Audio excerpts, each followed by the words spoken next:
loved ones, the summer of my 11th year.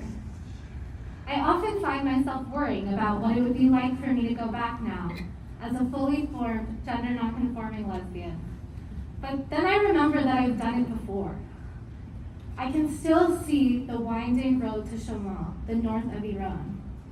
Can feel the sweat from our squished together bodies in the back seat of my uncle's car, and still remember my delight at stopping for Sangak and Bastani along the way. The promise of a beach was exciting to me and my brother. After struggling for weeks with our embarrassing, broken Farsi, it felt like we would finally get to do something that came naturally to us. Beach was a language we understood. The adults were all sharing golden childhood memories of previous times they'd made the trip from Tehran to the Caspian. But we were too young, too hot, too bored to know that these stories were precious. We sat obliviously, flicking each other's shins, eager to be away from the tiresome nostalgia of the adults. That afternoon, Asghar Agha emerged out of a collective desperation. When we arrived, I took one look at the women's beach, a measly sectioned off portion of the real beach, or what was known as the men's beach, and felt my heart sink. I suddenly understood why my female cousins and aunts had stayed behind.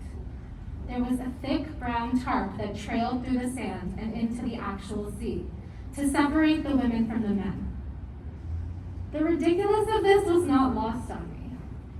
I felt such a strong resistance to the injustice of it. Just because of my stupid biology, which wasn't even my fault, I had to be confined to this pathetic beach without my brother or cousins or anyone to play with. Meanwhile, my brother, dad, uncles, and cousin would get to enjoy a wonderful day at the beach, unburdened by me and my mom's forced absence. My mom and I went down to the women's beach to inspect it. It was tiny and nobody was in the water. Women sat on towels and sunbathed. There were no kids at all. I shook my head at my mom. Absolutely not. We came back to the parking lot and told them we weren't spending the day there. In truth, I don't think my parents had been expecting this.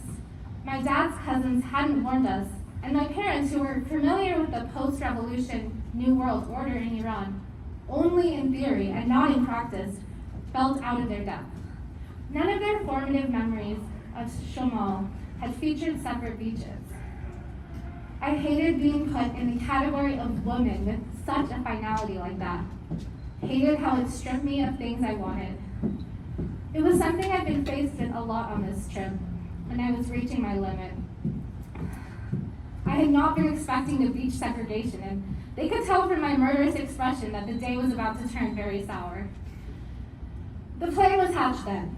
I'm not sure now if it was my dad's idea first, but I think it was. We walked back to the house we were staying at, and he told me that we'd be coming right back. Then he explained, I just had to put on my brother's clothes, a big baggy shirt and some navy blue basketball shorts with our middle school's logo on them, and shove my hair into a baseball cap. I was thrilled and more than up to the task. It felt wonderful to have my legs out and feel the breeze on them. 7,000 miles away from my gawking peers, I finally felt good about all the hair on my legs. It was a gift from my body that was helping me fit in with the other Iranian boys. As I walked back to the beach with my dad and brother in my full-on drag disguise, I felt a glowing pride. I was so tickled that they felt like I could pull this off. We laughed so much on the victorious march back to the beach, which is where they named me Asghar Agha, or Mr. Oscar. We were all delighted. They kept calling out to me, Salam Asghar Agha, Chetori Baba, this and that, just so we could all hear my new name again. And we collapsed in laughter every time. I delighted at practicing my walk and deepening my voice. Once we got to the beach, my brother and I wasted no time and charged into the sea.